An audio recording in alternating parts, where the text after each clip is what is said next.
If you've been struggling to pay off credit card debt and increase your credit score, I really want you to try this method of paying off your credit cards. This is the utilization chart that I make for the credit cards. The point of this is paying attention to the utilization as we pay down the balances on the cards.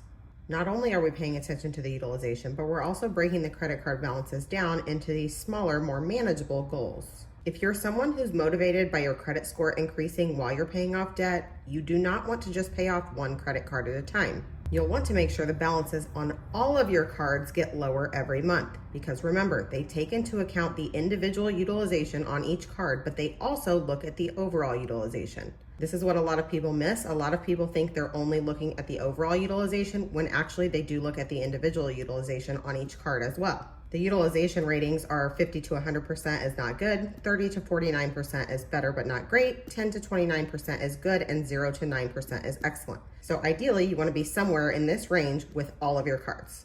So even if we have an overall percentage of 29% utilization, we could still have some cards that are maxed out at 100%, which would still hold back our credit score. So instead of focusing on the overall utilization, focus on the utilization on each card. When you focus on getting the utilization down on each card, the overall is going to go down as well.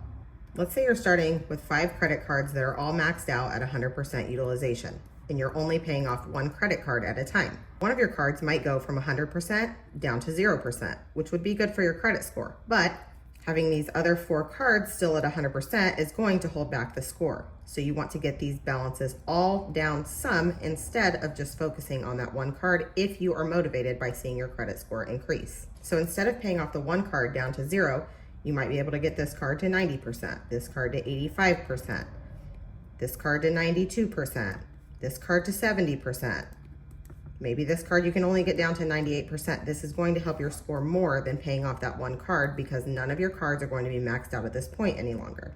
But again, the point is make sure you're focusing on paying down the balances on all of your cards. Make sure the utilization on each card is getting lower because they are also looking at that individual utilization. And using this chart does help to break down your credit card balances into those more manageable goals. It can be very overwhelming, especially if all of your cards are maxed out, to pay them down to 0. But if you give yourself these smaller goals, you're able to celebrate the progress that you're making while you're trying to pay off all of these cards completely. This is one tool that helped me the most when paying off my credit card debt. You can find this in a spreadsheet version if you go to my profile and click on the links.